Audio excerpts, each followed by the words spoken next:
Hi, Technically Games. Thank you for firstly inviting me along to talk. I'm Gareth Ward, and I'm a senior lecturer at Canterbury Christ Church University in the UK. So, taking part in an Australian games conference, it's quite exciting for me to be able to do this and have this opportunity today. So today I'm going to be talking about. It's really about my perceptions of games outside of games, and just a way of thinking about your career and skills. Really, it's kind of almost like a careers talk, but not quite. I'm going to go through why I feel the way that I do, or the way that I think that I do about these things, based on my career, and then hopefully, because I've been working as a professional for around 20 years now in various capacities, and hopefully me talking about my life experiences and my career um, will help explain and shortcut some of your thoughts, and you haven't got to go through like 20 years of experience to get to the same point where I am today, if that makes sense. Now, what I go through, not everything that I talk about will be right for you as an individual, but hopefully there's some tips and things that you'll be able to take from today's talk. Um, so I'm just going to give a quick background of where I am today, really. So I'm a senior lecturer at a university. I teach in computing.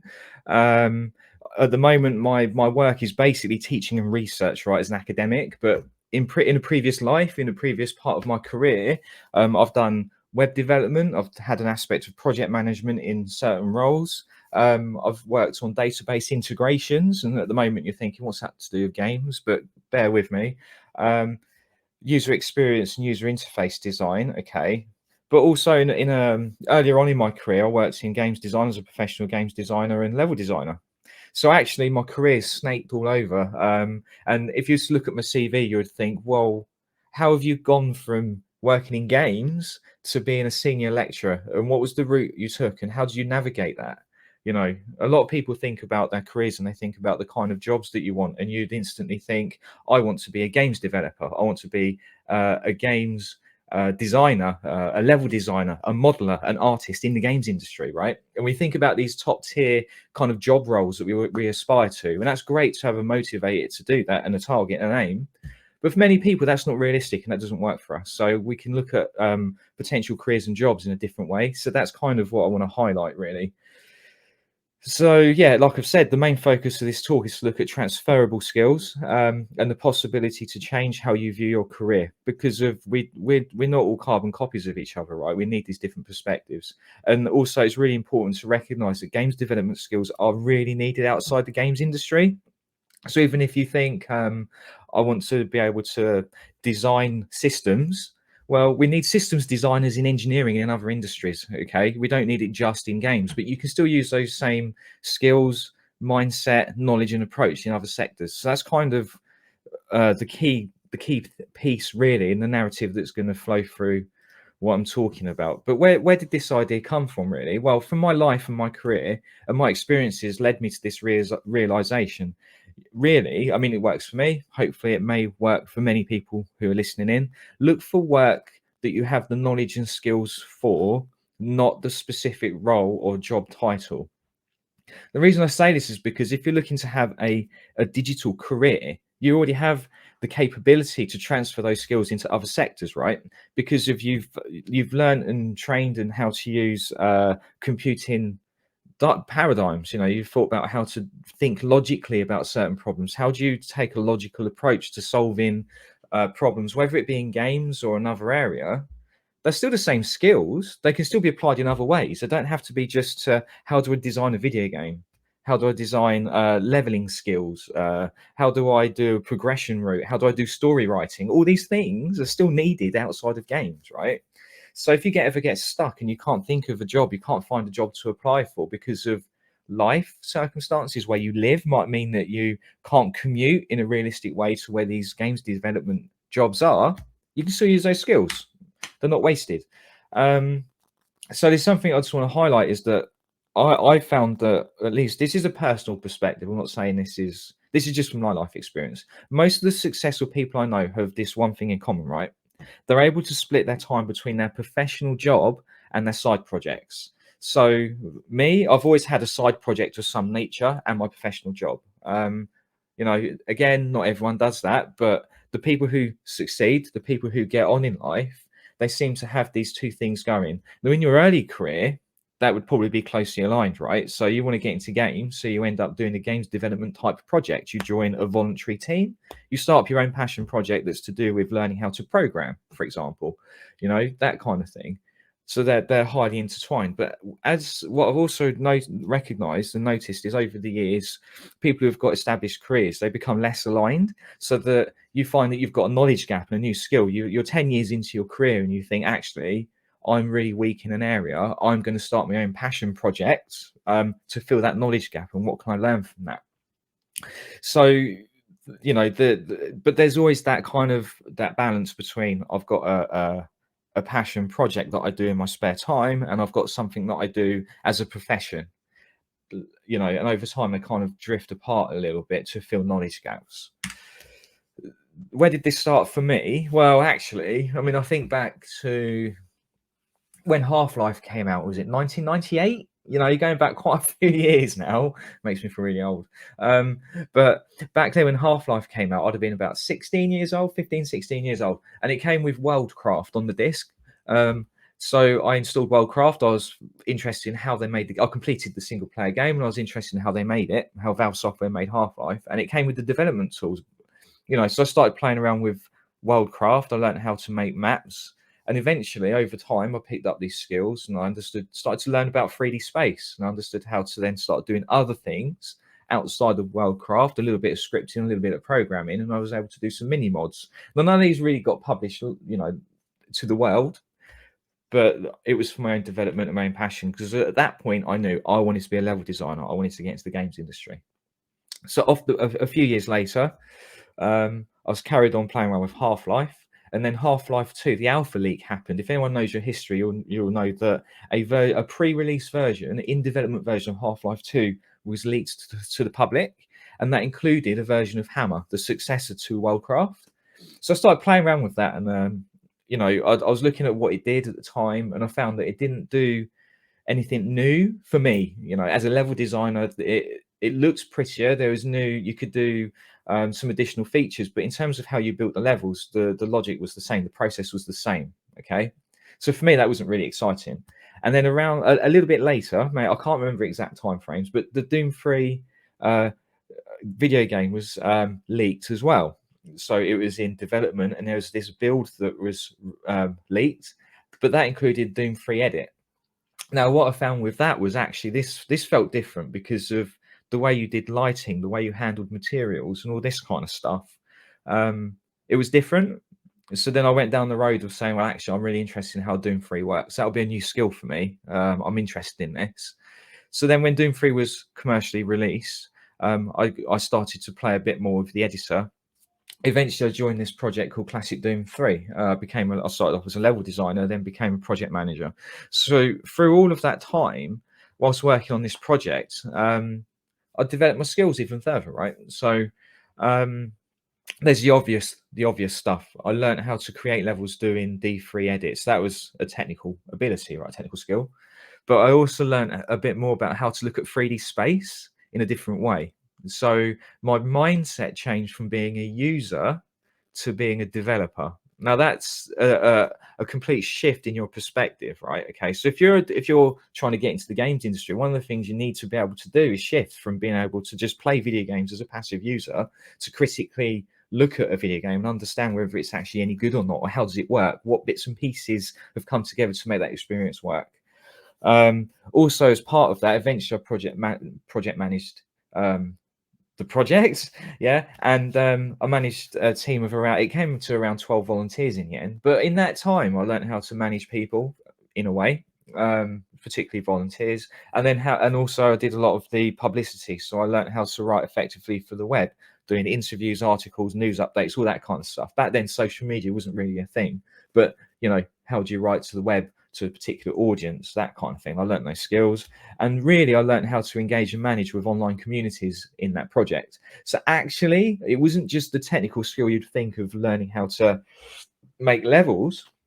I learned how to do all these other things as well. So by the age of 22 already, because I took part in this project in my spare time, I loved Doom 3 and id Software at the time, the type of games they were producing at that time. Um, yeah, and then being engaged with that project, I learnt those skills. And actually, I think about where I am today in my career. Now, I'm not working in the games industry. I'm a lecturer, right? I'm still using those skills though. I'm working in VR now. I'm still using the understanding of how to 3D space, especially with learning how to use Unreal Engine 5 and things like that. I've had to manage teams over the years. Not now, I'm not currently managing anyone specifically, but I gained some understanding on how to manage an effective team, how to write for articles effectively. I do that as an academic now, but I had to develop a different way of writing for different audiences and understand what is an audience group, and then how to manage an online community as well. So all those things I'm still using 20 years later, and I got it just from that one project. So I guess the message there is, if you do these passion projects, they translate over into what happens in your professional career just by the experiences you gain. So why did I do this? Well, I did it because I knew at that point in my life, I knew I wanted to be a professional games developer. I wanted to be a level designer. Yeah. Now, I achieved my dream. I was lucky, right? I was able to travel and work, and not everyone can do that. But in that world, I achieved my dream. Okay, I became a professional level designer. But unfortunately for me, it took something that was a passion and turned it into a job, and it didn't work out. Okay, so then I realized it wasn't right for me, but I still had to pay the bills. Okay. So then I had quite a life crisis. I was about 25 years old, and I was like, well, actually, I've realized that I love video games. I like the creativity behind them, but actually, I want to remain it as being something I do as a passion, and I don't get paid for it. What do I do? So I was quite in a desperate time at that point. And I had to have a bit of a realization because I'd spent 7 years in my life at that point working towards working in the games industry. So then I had to sit and say, okay, well, I have these skills, but I don't work in games. Where else can I use them? So you start to see the undercurrent of why I'm talking about this today, right? So around that time, I was about 25, 26 years old, I think, at the time. And I had to think about, well, I've got these skills. Where else can I use them? So during that period of self-discovery, I became freelance. I took on a range of small jobs, short-term contracts. And this range, I did still do some games development and design consultancy work. Some Nintendo Wii titles on the WiiWare store at the time, digital downloads, low key, you probably wouldn't have heard of them. I also took on other contracts that played to my strengths because I had done the copywriting for the mod project. So I was quite comfortable doing copywriting. So I started doing that for small local businesses and a bit of web development on the side as well, using WordPress, really basic stuff. But back then people didn't understand how to use these things, and I got paid to do it. I did some small business IT support as well, because of my passion for video games. If you think about how the world was back in the 90s, if you wanted to get the best you could out of your hardware to get every frame possible, and to do that, you had to understand the hardware. Back then it was dial-up, so you wanted to minimize your ping times, optimize your home network, all that kind of stuff. And I was able to apply that to IT support. So eventually I established myself again outside the games industry using those skills I'd gained, and many of them from mod projects.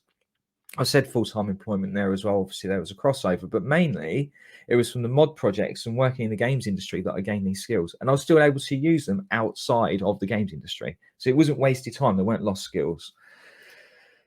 And then it did, and in the end, it has worked out. Luckily for me, everyone's different. We've all got our own life paths. But since that point in my life, every job that I've done, there's a few things I've stuck to.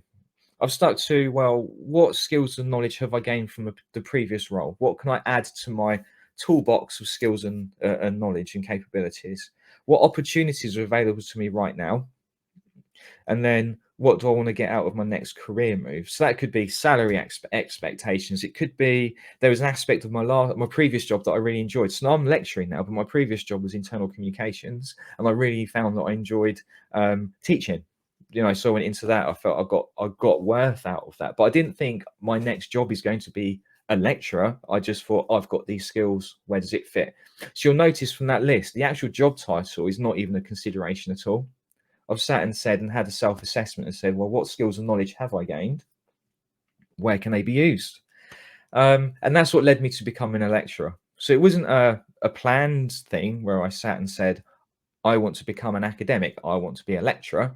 I looked at the skills that I had, the things that I enjoyed doing, and I found jobs that matched. And one of them that I was successful that I applied for happened to be a lecturer. Well, I've been doing it for 2.5 years now. I thoroughly enjoy what I do. I'm passionate about what I do. I think a lot of that comes from having experiences and making use of all of the things that I've learned in my life so far and then passing it on to other people. It's a very fulfilling thing to be doing. So that's kind of how it works out in the end. I've only talked about one or two so far, the passion projects I've had, but I've summarized most of them here. This isn't all of them. This is just the major ones. So it started off with Classic Doom 3. But you can see, because it was the first passion project that I did that completed and went out to the world, that's the one that kind of then snowballed with everything else that followed, really. And I carried it on. So there's Classic Doom 3. Doom 3 can do it too. Zombie Slayer, all around the same period of time. Hexen Edge of Chaos, I got called in and invited to do some work on that. So some of them you can still see today on ModDB. If you used to go to the website, you can see that there. So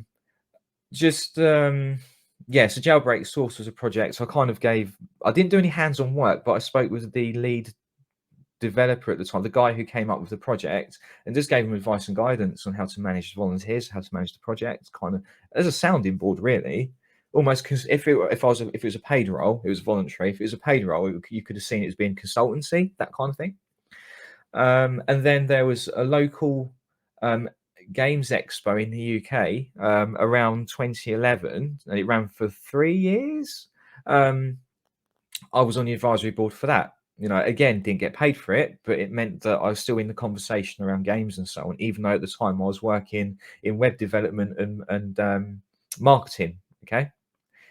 Then, though, a few years later, I had the opportunity to study a master's degree. So I did an undergraduate degree. I didn't do very well at my undergraduate degree. It wasn't right for me at the time. I got a 2-2. I passed. Great. It was not the best degree, but it was a degree. Skip forward a number of years. What's that? Almost 10 years.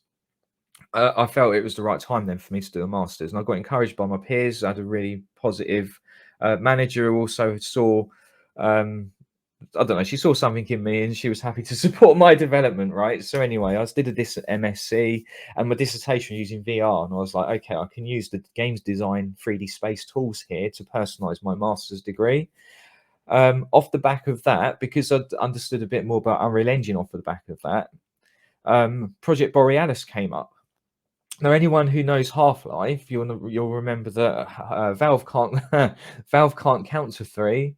Yeah, the whole kind of like joke about that, where they did episodes. They did Half-Life 2, episode 1, episode 2. They never released episode 3.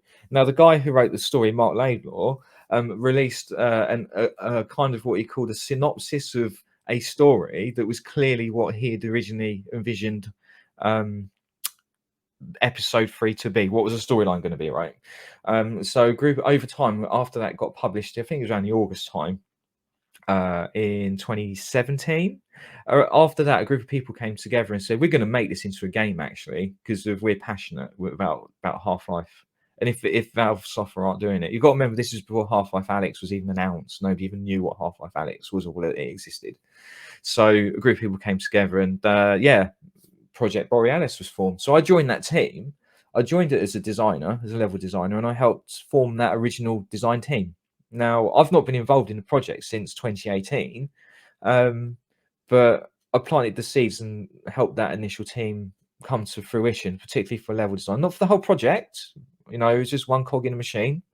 But I volunteered time to help get that set up. It's still going today, still in development. They've got a really amazing website if you wanted to have a look through it, that as well. But they're doing some really amazing work over there. Have a look at what the team's doing with Project Borealis. Anyway, again, passion projects I got involved in. And now I'm doing a PhD, and that's taken up most of my time outside of my job. Again, using Unreal Engine and VR, the game's skills, doing research. And actually my PhD is in B2B collaborate, business to business and business to university collaboration and online collaboration. So you think, wait a minute, I can see that now, because I'm using the VR technology that uses games engines to support business to university collaboration. That's not video games at all, but it's still the same skills. It's still using a games engine. It's just in a different area. So that that kind of flows through my passion projects that I've done over the years, and you can start to see how they've kind of linked up with my career. So that's the message really, is that you start thinking about approaching your career in a different way. So I've talked a lot about myself. So how can these experiences that I've gone through help you? Well, firstly, I hope you don't have to go through 20 years to experience what I have done. You can kind of learn from my lived experience, really. So this would be useful for people looking to enter into the games industry. You know, you're at the beginning of your career. You've got some skills and knowledge from your formal education. You may have done some extra projects and bits and pieces. So you look at the skills that you've got and see where they could fit in. But also, if you're already in the games industry, right, and you're trying to think what your next career move is, you can't quite think what it would be because you're at the top of your game in the company that you're working in, the top of where you can get, and you think, well, there's nowhere upwards. Maybe you could take a sideward step, or you could move to another section, an area in the games industry, right? That's entirely possible. You just look at your skills and think, I've done games design, I've done the critical thinking, but whilst doing games design, I've had to learn how to script and do some programming. Oh, maybe I want to become a programmer and use those skills in that area, become a software engineer, for example. You know, you might have to put some time in to do the transition, but if the desire's there, you can do it. Or actually, one of the things I've kept in touch with quite a few people over the years in the games industry and found that after about 10, 15, even 20 years, people in the games industry tend to have to move where the work is, right? You get contracts and you go and work for a period of time at a games development studio, and you've got to move to where the work is. You could stay somewhere for 6 months, a year, 3 or even 5 years, but eventually you need to move to where the work is. Things change, you want to progress. And you start thinking, I want a family, I want to settle down. That kind of thing might happen for whatever reason. Something could happen in your life, and then I know many different games developers who have then wanted to move out of the games industry, and they've then had the similar kind of thing that happened to me earlier on in my career, where they've had to sit and assess themselves and say, well, what do I want to do next? What can I do next? I've been in the games industry for 15 years, for example. That's a massive thing to come around to and deal with, and then trying to understand what skills you've got from within the games industry to then make it outside of the games industry and make that transition, you know, for whatever reason. Could be you've been burnt out, you've become disillusioned, you don't enjoy games anymore, you've got different passions, your life has changed, you've got different responsibilities, and you want to leave the games industry. Then there's this thing around actually thinking about the skills that you've got rather than looking at the jobs that are available and then searching for jobs that use those skills, okay, and being realistic about it. So then you get to the point of saying, well, how can I assess myself? It's incredibly difficult, don't get me wrong. It's really difficult to self-assess your own knowledge and skills. It's quite a hurdle to get over. A lot of it comes down to confidence, and you could either be underconfident and you short sell yourself, you don't recognize the skills that you've got, or some people, not many, but some people could be overconfident, right? And they think that they have all these amazing skills when actually then they're not that great. So there's a fair balance to be had.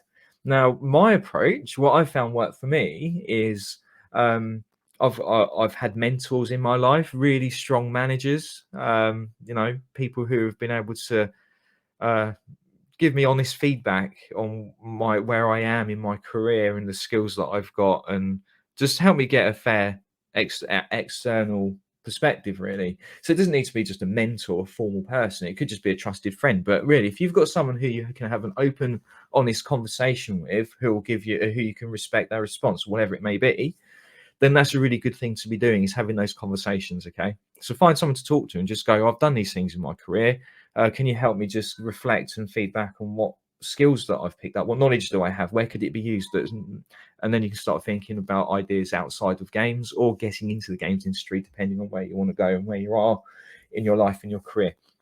Another approach, there's a guy I work with, Danny, there's a guy, it doesn't mean anything to you, but there's a guy called Danny that I work with, and he's doing some amazing work in digital forensics using VR.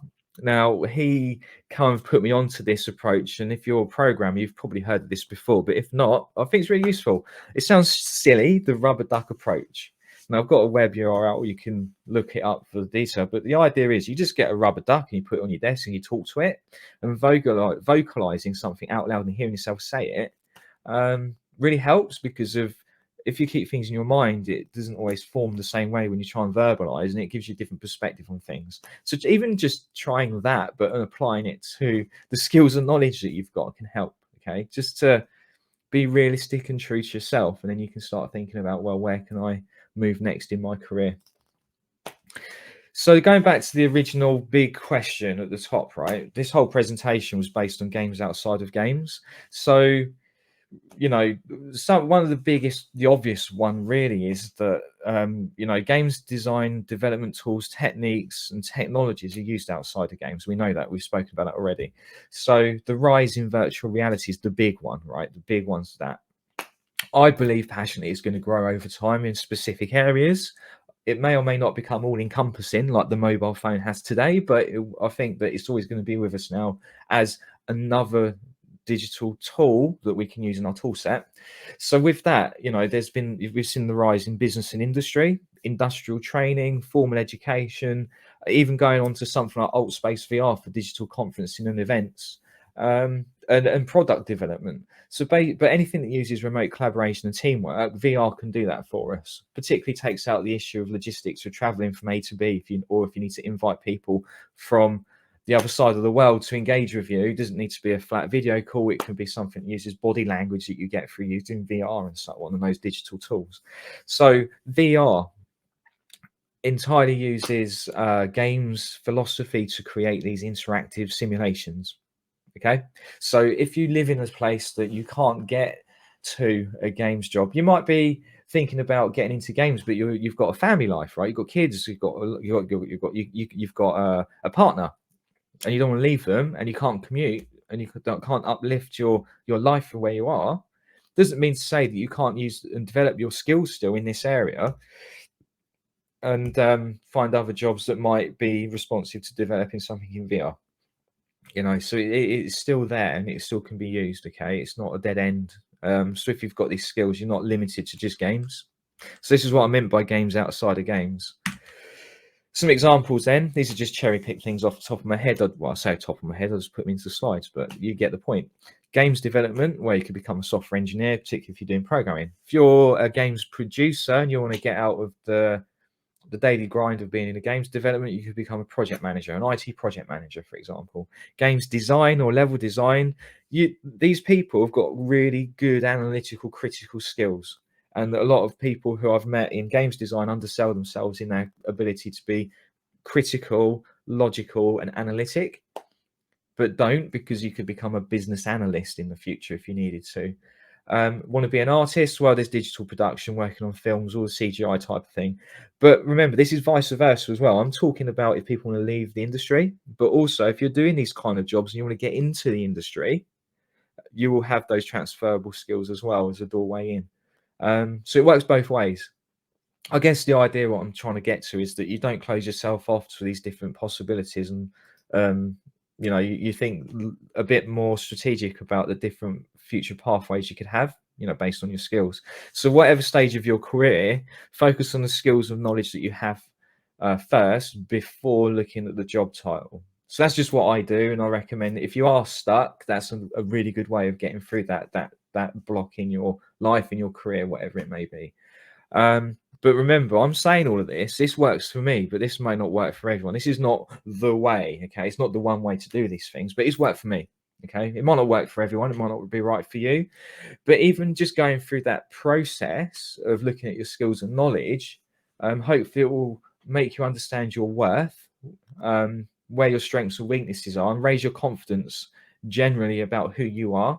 And even if you don't use this and you just still look at job titles and so on, you think I want to be a level designer and that's what you apply for, hopefully this will just raise your overall confidence level, right? And like I said, the whole thing about passion projects, right?